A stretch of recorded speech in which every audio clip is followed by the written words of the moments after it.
Hi guys, we are Sistah Sistah. Ow. Hey everyone watching and listening. Thank you for joining us for another episode of Sistah Sistah. Ow. I'm Miss YaYa. And I'm Zeitlin Perez. And we have another amazing guest with us, Michelle Waleck. She is literally a sancocho, guys. Literally. The best and yummiest ingredients in one pot. This beautiful lady has bloodline from Puerto Rico, Cuba, Italy, and the former Czech Republic. It's crazy. It's a lot. That's a sancocho for real. Michelle is a certified sommelier. You got to make that sommelier. Sommelier.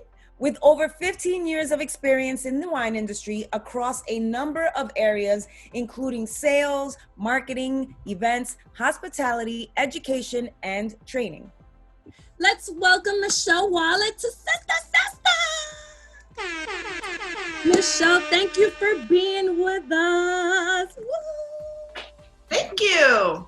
How did your family's diverse background influence your upbringing? Because we already heard that you got a nice little mix going on. It confused me, to be honest. It was very confusing, but it informed my idea of what I think the world looks like.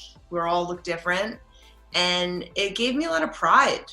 And also, more importantly, it forced me to cook different things.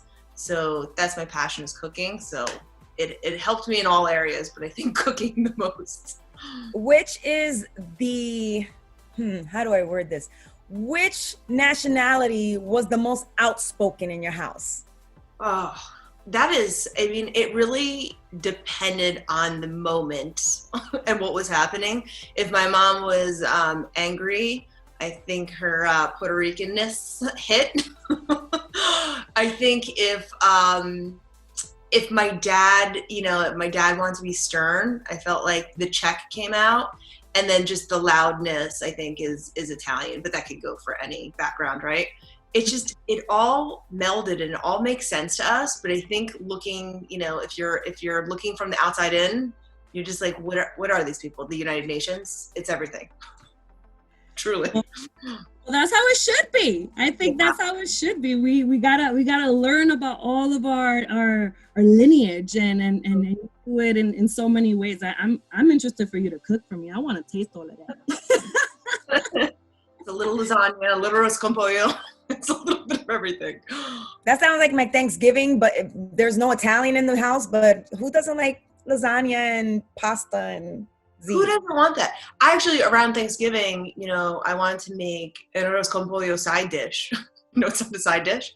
And then I wanted to make a lasagna. And my boyfriend, it's our first Thanksgiving together. And he's just like, how do all these flavors go together? And I'm like, this is me. This is how it's going to be. We're going to have a lasagna on Christmas Eve, hit a nil, and then whatever you want to do, buddy.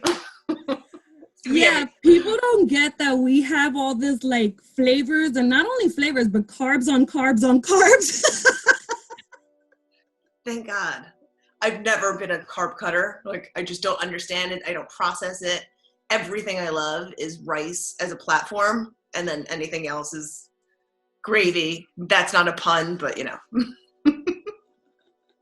So you are a native New Yorker, New Jersey, New York, Yep. all of that. You've moved to Seattle for work. Uh-huh. How has that transition been for you? Have you had your sleepless in Seattle moment? What's been the most challenging part of that relocating?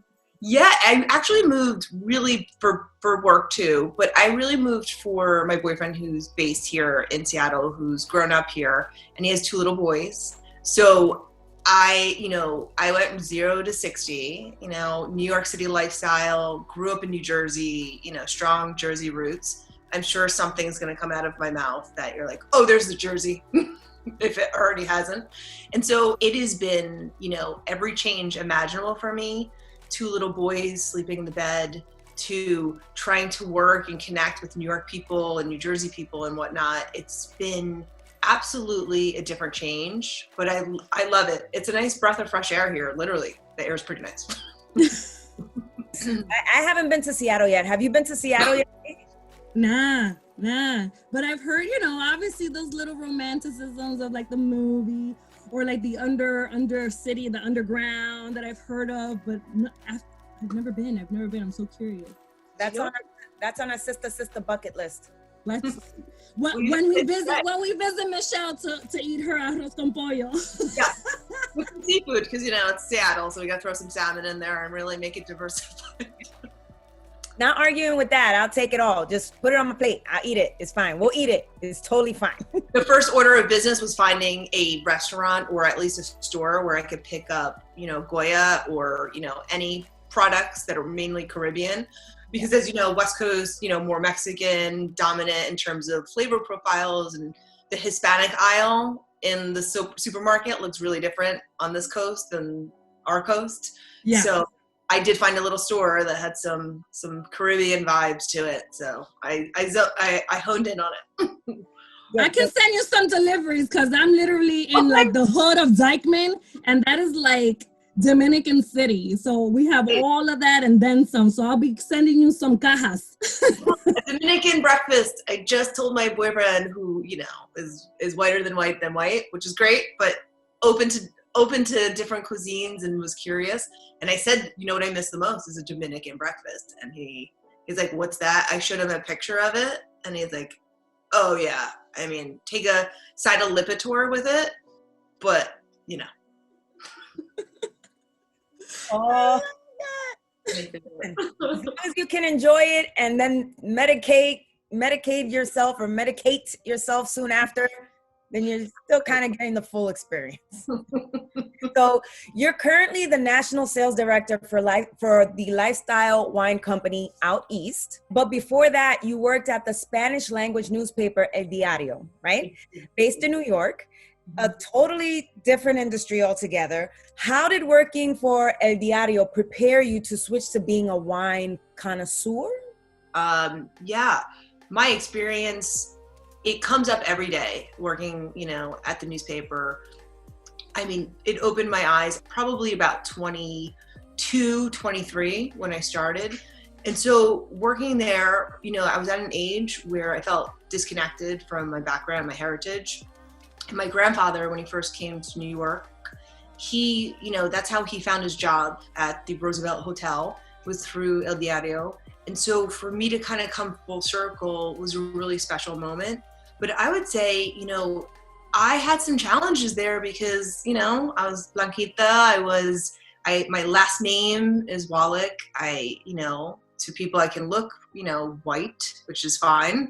But it's, I didn't feel like I belonged when I was in my white suburban community growing up. And then I really, veered towards the Hispanic media and getting closer, to my roots. And around that time, I used to make jokes. I'm like, I don't think I know any white people anymore, except for my dad, because I had fully immersed myself in the community with friends, with a boyfriend at the time. And it really opened my eyes to, not necessarily, I felt like a chameleon, but then when I moved into this industry, into wine and spirits, I just learned to really adapt and to also just really show who I am and be proud of my diversity, be proud of my gaping holes in speaking Spanish because I was very embarrassed by that. But just to embrace new. I love that. Share that aha moment that encouraged you to pursue the wine industry, namely to become a certified, correct me on that, sommelier? Sommelier. Sommelier. Yeah. I don't be that way. People just say som because it's a tricky word. Tell us what sommelier. Sommelier is just really a term, for a person that is in the hospitality industry generally and takes courses on wine and spirits and service. So service inside of a restaurant. And it's a rigorous course to get certified. You're learning about all different wines and regions and grape varietals and the process. And so it's a rigorous test to qualify you to speak about wine. That said, if you have interest in wine, you can certainly study on your own.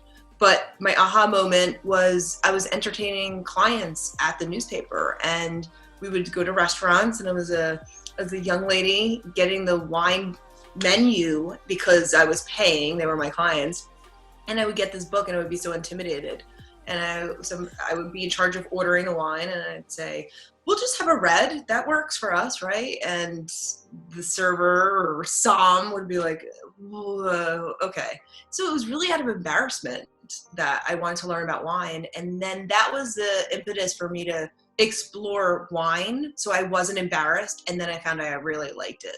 Oh, that's so cool. That's super cool that that embarrassing moment launched your career shift.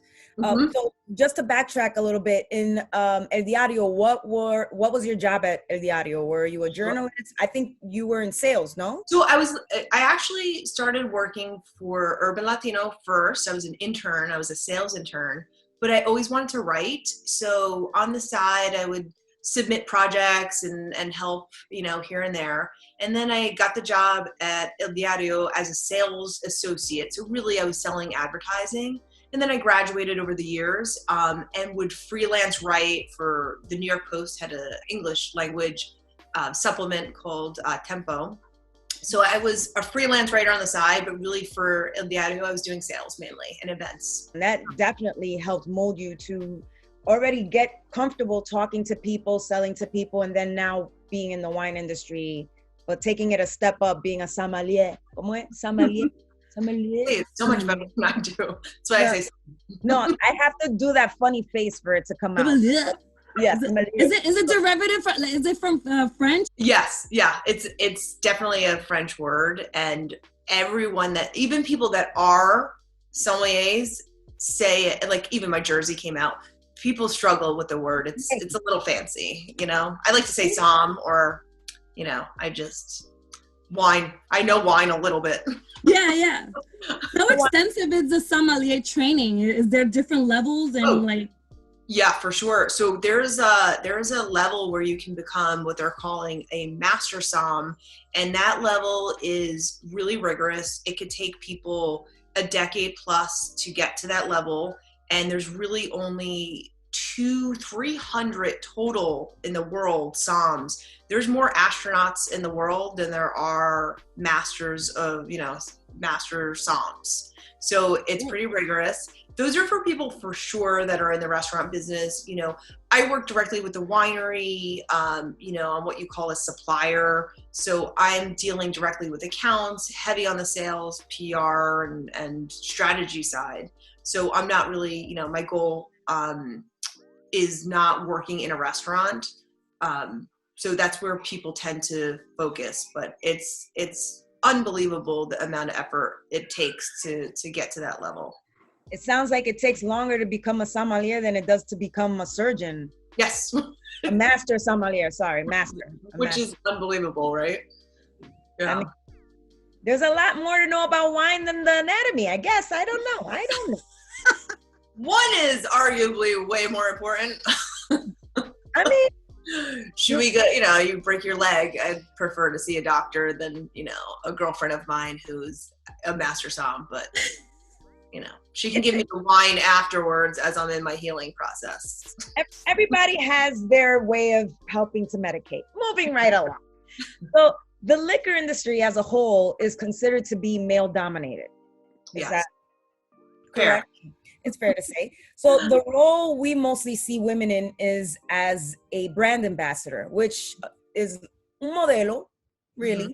Our sources tell us that you did that for Aperol back in the Aperol. ¿Cómo es que se dice Aperol back in the day? Perfect. Yeah. Okay. So what do you think needs to be done to see more female representation on the executive level? I love this question. It's a passion of mine. So I think the first thought for a lot of people is that we women get together and we support one another, which I think goes without saying. I think the critical thing is getting male advocates to get on board and to help push the agenda of having more women in the executive level. Because right now, they're the ones holding the power. And look, we can fight each other and we can push, but really making sure that more men care and why. And I always like to talk to them about revenue and talk to them about numbers, because the more homogeny that there is in that room, usually, let's face it, white men, the same ideas, they have the same experiences or similar. They have similar education backgrounds. When you start putting people in that room that have different backgrounds and come from different diversity levels, and you got a woman in there, and then you got a male in there that, you know, went to Howard, and then you have somebody that, you know, his father has been in the business and passed the baton to him. You get those different people in there, then you are more efficient. Then you're coming up with better ideas. And so I always like to approach that conversation with men by, you know, suggesting or asking if they can be an advocate for more women that are in their organization.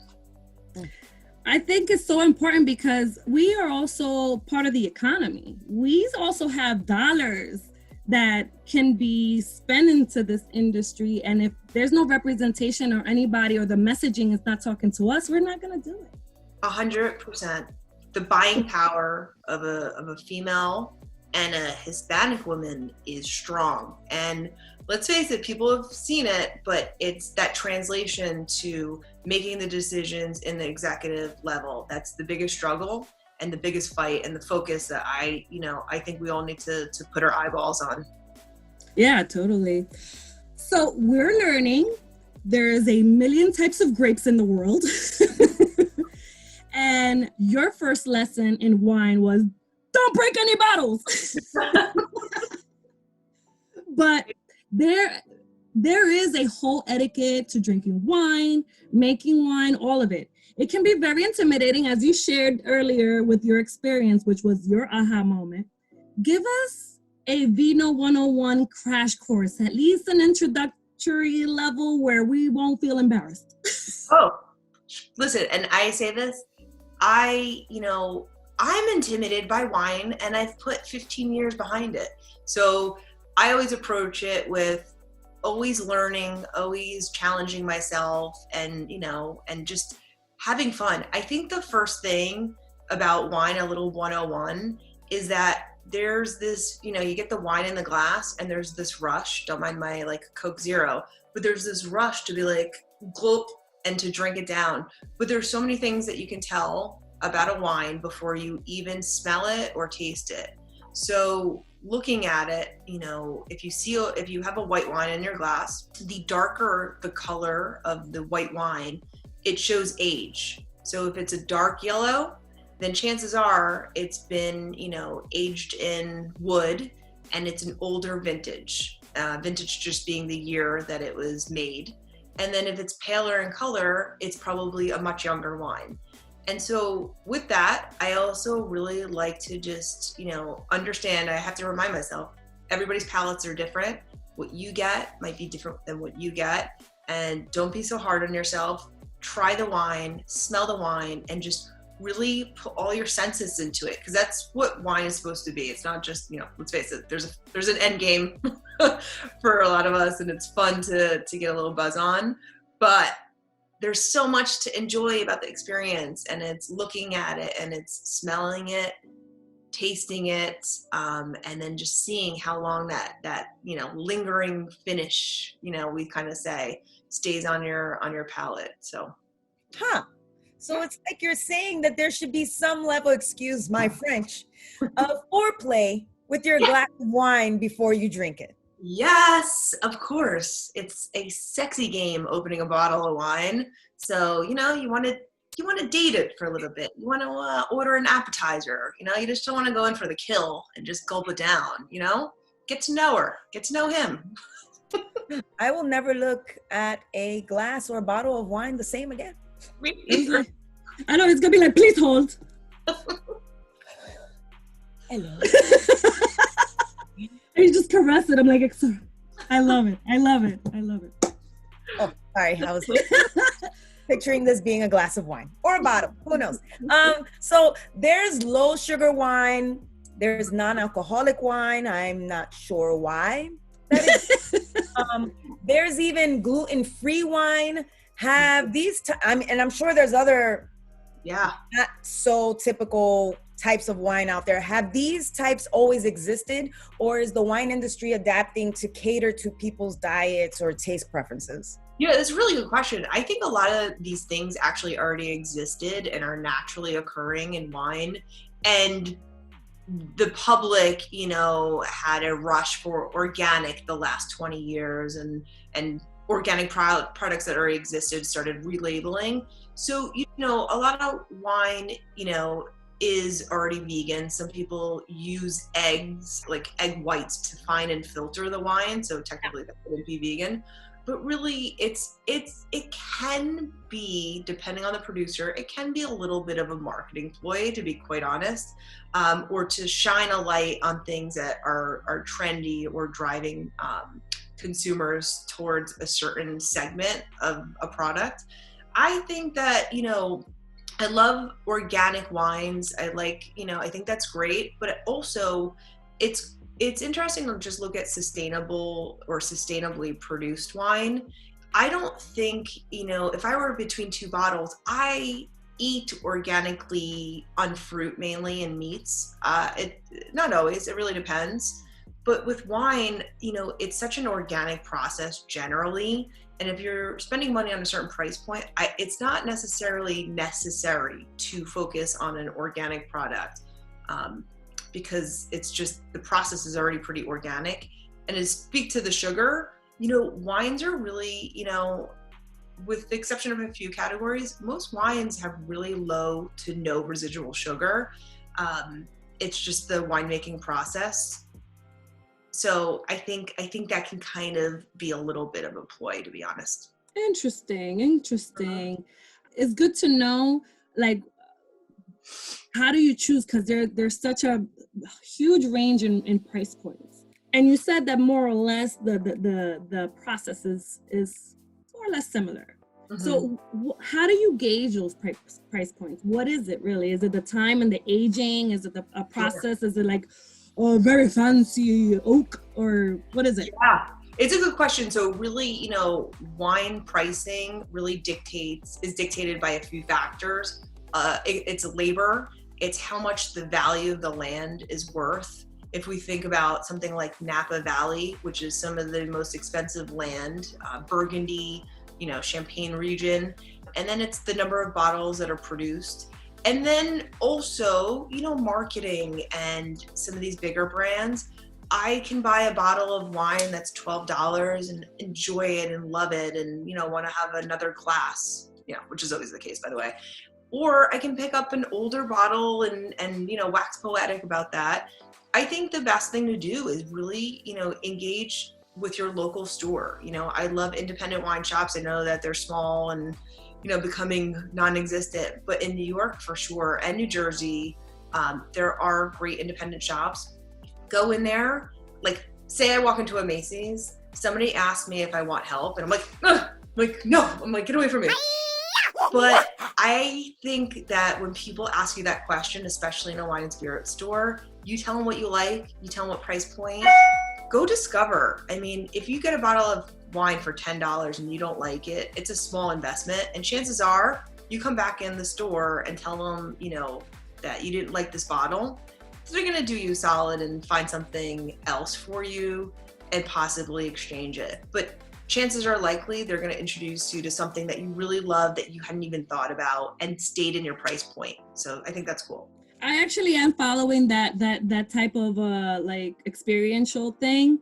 I went in because I was in the mood for like some bubblies and and this fellow in a local neighborhood shop told me, hey, what are you looking for? I was like, well, I don't know, maybe a Prosecco. He's like, listen, let me tell you something. Have you ever tried Cava? I was like, I don't think I have. I was like, here you go, baby. And trust me, you'll thank me tomorrow. I was like, and he was so right. Yeah. It was amazing. They're not, it's not like this commission sales force. It's not like going into Saks and going onto the shoe floor and, feeling like somebody's like looking at you with a big, cash sign. They're trying to educate and support and help you. And they're not trying to push you on a $50 bottle of wine if you want to spend $8. So make friends with them, learn some stuff for free. And I don't know, I think that's cool. I'm right. I think so. Anyways, confession. I have a confession. I don't know if YaYa can share this confession with me or not, but I'm gonna say it's mine because it is mine. Wine wasn't a custom choice in my family party, and if we did have it, it was for a really big occasion, a milestone, and it would normally be a single toast for everybody to share. So normally it would be like a champagne or something of some sort, and it was considered bougie, so or not affordable for whatever reason. In your opinion, is there a social or financial or a cultural divide in the wine community, or an age divide? Yeah, sure. It's a really good question. And similar, coquito was what was served on Christmas Eve.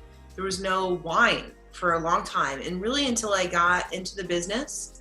So I had the same experience, and there is this air of bouginess around wine, but I think it's changing and has changed. And I see, almost in every state in this country, there's wineries and people make wine. Arkansas, Alabama, everybody makes wine, which blows me away, by the way. So I think people are really enjoying it. And now millennials, really were cracking hard seltzers in that category. They're redefining it. But yeah, I think, we joke at my company about our target demographic and age demographic. And for us, it's 21 through 70. And I'm like, we're limiting ourselves. We should go older. But really, it became more socially acceptable. More brands have come out in the last 10 years that are lifestyle brands that make people feel like they're not idiots for picking up a bottle and reading a label like Little Black Dress, which is a very successful brand, but certainly it's not a burgundy confusing label. So yeah, I think it's changing, and I think people understand that wine is so wonderfully paired with food. And I don't mean you need to pair your wine very specifically, but there's nothing like having a beautiful glass of wine and then having a great meal. So people started to get on board with that. Well, with Z's confession, my confession is that we never had alcohol in the house growing up. And as an adult, I love alcohol, especially wine. Yeah, we never had wine. We actually never really got together. And when we did, there was no alcohol. It was Pepsi or Coca-Cola or agua. That's it. I went to somebody else's house for like a Christmas when I was a kid, and they gave me apple cider, and it was bubbly, and an adult gave it to me, so I thought there was alcohol in it. So I was like, "Ooh, this is making me loopy." There was nothing in it. I was just being but I digress. We're in 2021 now, but 2020 is too fresh on our minds. Mm-hmm. That's the year we all had no choice but to adjust to new normals due to COVID-19. And this pandemic took a toll on restaurants, bars, clubs, places where we mostly indulge in wine and spirits in social gatherings and outings. But, however, people, myself included, hit the liquor stores to stock up, and hit the stores to stock up on our home bars. We had our own bars at home. How did this affect your industry, specifically your brand? Sure. So the prior company that I was with, most of our business was, we say on premise, you drink on the premises. So restaurants and bars and resorts, hotels completely decimated a significant portion of the business. And so the industry, anybody that's selling or has a wine or a spirit, tried to shift everything to retail. And there's only so many brands, and the bigger brands stay around, not worried about Kendall Jackson, their Chardonnay, or Cabot Pinot Grigio, or, whatever, Cuervo tequila. It's a call brand. But it impacted, a lot of my friends that are operators and whatnot. We're hopeful in this new year that restaurants and the vaccine, people will start coming back online. My current company is newer, and certainly, we're now heavily focused in Florida because that's been up and running. But it's unfortunate. A lot of people lost their jobs, a lot of restaurant somms, became, a luxury for a restaurant if they were still open. And now, of course, people are rebounding and rebuilding, I should say. Which is great that people are still trying to figure out how to still make this industry work, because without restaurants, that's how much of your business, really. Right. It's it's been unfortunate too, a lot of the airlines and these big companies get bailed out, and yet restaurant workers, delivery folks, people that are working in the back of the house in the restaurant, they are such a big part of the fabric of our economy. And I'm sure I don't need to tell you that, New York restaurants just make up the energy of living and breathing in New York. And so many businesses have shuttered, and we assume that a lot of restaurants won't come back online, but we're hopeful that at some point they do. But I definitely feel for all the people out there that have lost their job in an industry that is so passionate. Working in a restaurant is back-breaking work. It's hard. I've done it. I always like to say, I failed because this body is no good. I can't survive. It's back-breaking work. And I'm hopeful that we can put the energy this year into rebuilding the restaurant space for sure. Get people working again. Yeah, it's a tough time, and I think we're still today adjusting to this, and people trying to see what they're gonna do with their businesses if they'd even survived it, like you mentioned. So it's tough, but we got this. We're gonna see how we can overcome it. The province rosé wines and champagnes has a genuine passion for sustainability, fine wine that's accessible. Mm-hmm. What exactly does that mean, and how does this help the environment and the clients alike? Sure. Out East is a company founded in 2018 by Corey and Patrick, two friends, lifelong friends. And it started in the Hamptons. And, rosé really has taken off in the last 15 years. I mean, a couple of years ago, 1 out of every 500 bottles purchased was a bottle of rosé. 2017, 1 out of every 36 bottles, is rosé. So today it could be like 1 out of 10. It's that impressive in terms of, how much people are consuming rosé, especially Provence rosé.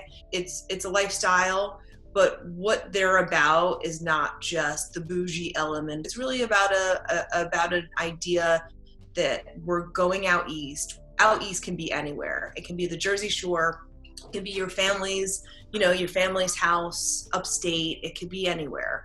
And one of the key components to how they wanted to run their company was being thoughtful in their philanthropy. They're big philanthropists, and then giving back and finding ways in which they can give proceeds to the wine sales, to the charities that they really love and hold to their heart. And also, sustainability. I mean, I think that there's a lot of people that are conscious of how they're eating and drinking, and not being wasteful. And for us, that starts in the vineyard and making sure, low pesticides to no pesticides. And there's a lot of criteria at the winery in order to reach that sustainability level. And it's a certification that's given by the government. So it's not like you can slap a sticker on a bottle, but that's, not having waste. That's making sure that you're taking care of the bumblebees and you're not interrupting the ecosystem. Because let's face it, wineries and vineyards are really, agriculture. It's very romantic and beautiful, but there are bugs and birds and critters, and it's an environment. So it's important, if we're gonna make a wine, that we create and honor the space that we're in. Genius. Absolutely. That's a great way to give back, and something to be very mindful of, because, well, first of all, when you said make sure to keep in mind the no waste, I was like, I ain't wasting no wine. I'm drinking every drink. But in terms of production, it makes sense. It makes absolute sense. Yeah. So, Michelle, we are all about female empowerment, inspiring and being inspired by women. Tell us about Girls on the Run and how you're involved. Oh, I'm so glad you asked about that. So when I first moved to Seattle, I moved in the middle of a pandemic from New York City, from Hell's Kitchen. And I understood that I wasn't going to meet a lot of people. And for me, philanthropy and especially charities that relate to children have always been close to my heart. My former job was coming to an end. I was embarking on a new job. And I wanted to take the focus away from me, what I'm doing, where I'm going. And I thought it would be healthy because, look, the pandemic's hit all of us very hard. And I don't really know one person that hasn't had really hard days, months during this time. So I wanted to kind of take that energy, that fear, that sadness, all those things, and just kind of focus on something else. And I found Girls on the Run, which is a national organization, and it's really targeting little girls that are grades 3 through 5. So they're at that age where they're really susceptible to, that's where insecurity starts. That's where you start to worry about your body image comes into play, and, friendships and all of those critical times. So yeah, it's Girls on the Run because it's kind of a running group, but there's heavy curriculum. And so we're teaching girls about looking into their community, helping their community, positive body image through running. But let's face it, they can skip, they can dance and do whatever they want. They don't have to run. And it all culminates in a 5K, a virtual 5K. So that was really fun. And it was about 3 months. We met twice a week for 3 months. It's one of the best experiences I've had in a long time. And then it was a nice way to settle into a new city. That's amazing. That's a great way to get involved with your new city. But you're also teaching them, even though you're providing philanthropy work, you're getting them ready as adults to be philanthropists or to be involved in their community at a very young age, which is like double paying it forward. That's what I hope. And, I try to give financially where I can. I'm not always in a position to get, I'm in a position to do as much as I can and give to friends and give to some organizations. But I'm definitely capped at a certain point. And so for me, I think it's really important that, look, we can find time to give back, and that's so much more meaningful. So if that financial contribution doesn't work for you and your family, carve out some time, because man, I feel like I should be writing them a check because they saved me. Oh man, I love that. In my opinion, there's 2 types of currency: is the actual liquid, the money that you can provide, or your time. So it's like about what are you willing to sacrifice to achieve whatever you want at this very moment, whether it's yourself or for someone else. It's both things. So I value that just as much, giving your time to someone, and you're one-on-one with those girls especially. I love that. YaYa and I are huge advocates of self-care. So how do you pamper yourself? What do you do to stay focused and centered during moments of doubt or when you're tired of everything? You know what I'm saying? I love that question. And I think it's critical to take care of yourself. And, look, like sometimes I hear that, like the term self-care, and I'm like, oh, I just got my eyebrows done. They look good, right? At some point. But it's taking care of your heart and your mind. And I'm a big advocate, of real exercise, not because I love it. To be clear, if you saw my face drop, it's not my favorite thing, but I found things that I like, and it's important to just make sure that I'm taking care of my physical body, but it's therapy for me. And then with that, I'm a big fan of leaning into my friends and family in a way that I haven't as an adult. And now during the pandemic, I think asking for help, telling people when you're overwhelmed, telling people, that you just need to talk. And having a therapist, on Skype is something that has really supported me, not just with the move and all the changes that I have now in my life, but this pandemic is tough. And the strongest of the strong that I've had of friends in my life, everybody is, everybody's having their moment. So I believe in talking to a paid third party and telling them what's going on in my head and heart, so that I create space for my relationships and I don't, put everything on one person to help with. And then, I've been more into walks. I gotta tell you, nature and me, I better get on with it with Seattle, right? But even in New York during the pandemic, you know, going on regular walks is crazy simple, and I would have laughed if somebody told me to go on a walk would be, you know, self-care. But man, that's like a moving meditation. I work out a lot of stuff in here when I'm just going out for a walk, and it feels good. See, haven't I told you, go for a walk? Yes, girl. I told you. I also think that having a third party that you got to pay is also very useful.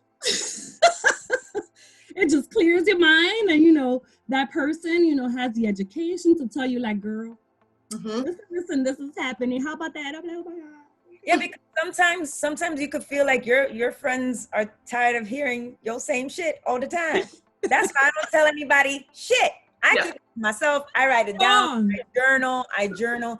But also for people who have a hard time finding a therapist, there's also free services or free apps and stuff like that online. So like people don't have to feel like there's no hope for them to find somebody they can talk to. There are services out there that are either free of charge or low cost, or your insurance could cover it. And it definitely is something worth looking into.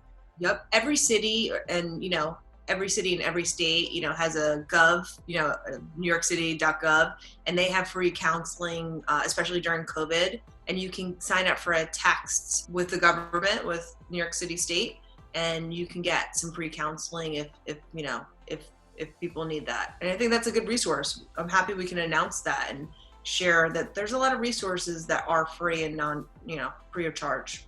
Yep. For sure. Something when it comes to mental health and your emotional state of mind, it's a journey. I just feel better talking to myself. Girl, oh how my you God, doing? girl. Anywho. Hello. Anyhow. Dedo, yo me siento mal hoy.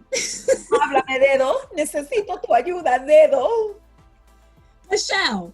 It is time. Michelle, it is time. This is when you ask, time for what? Time for what? It is time for rapid fire questions. So you have 30 seconds to answer the first thing that comes to your mind. Okay? The dirty mind. Yes, I love it. I can't wait. This is a great complimentation here, okay? I mean, I said you have to have foreplay with the wine. If that don't tell you where my mind is at, I don't know what is. Okay? Yeah, you open the door. Okay. So, ready? 3, 2, 1, go. A morning or a night person? Morning. Bata or birthday suit? Birthday suit. Right. Snowy nights or a beachy sunset? Beachy sunset.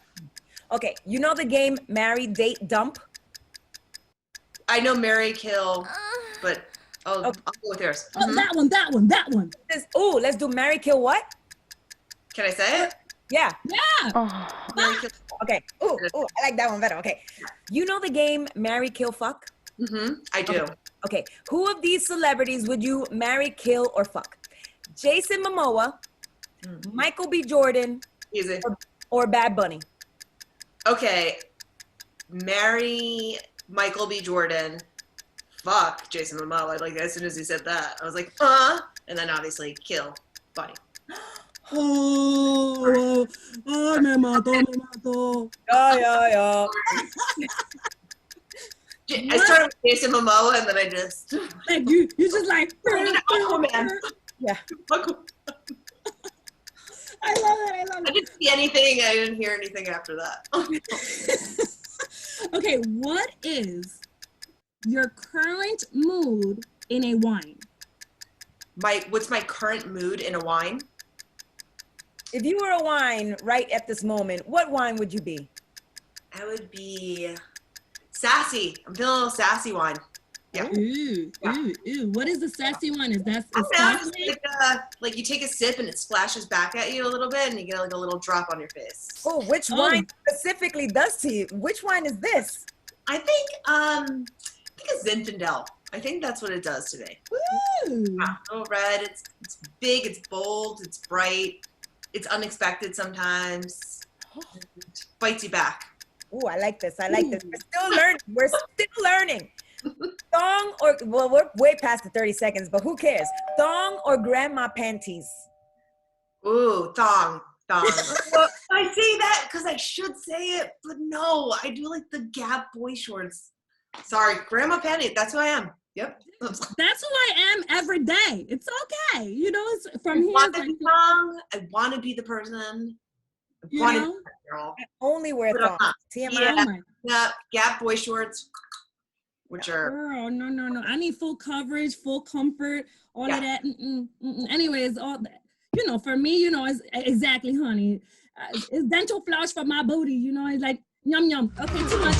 And your favorite curse word is. Oh, motherfucker, for sure. Yeah. Motherfucker. She didn't even hesitate. She was like, you're like, what's your favorite curse, motherfucker? I was like, what's your motherfucker? Yeah. Was that clear? You did a blank like with Momoa. You're like, oh, Momoa, I don't know what. Oh, man. Well, I am just flustered. Listen, thank you, Michelle. Thank you so much for taking the time out to talk with us. So tell everyone where they can learn more about Out East Wine, Sure. Girls on the Run, and how supporters can connect with you on your social media handles. Awesome. So for Out East Wines, they can go to the website out and then -east.com. Girls on the Run, I believe, is girlsontherun.com, but do a little simple Google search and you'll get the website. Ding, ding, ding. And to find me, you can find me on Instagram, and I have a super fun handle, Waleck, crazy, MWALECK, blowing your minds with my creativity. Got to work on that. But yeah, feel free to connect with me directly. I'd love to talk to your listeners and get you more info on the wine or Girls on the Run, or just say what's up and help you with a wine suggestion. It's pandemic. We're all lonely. Let's talk. We're all lonely. Let's talk. Let's do it with a sip of wine. Why not? Several sips of wine. Okay. Amazing, Michelle. Thank you. Okay. Thank you so much. And you are now officially a Sistah. Hey, I want to hear that. Oh, ladies, you're the best. I'm so happy to be here. Thanks for having me. Thank you. Thank you. We had so much fun with you. I hope you did too. Oh, I can't wait to see you guys in person in New York. Bye, Mila.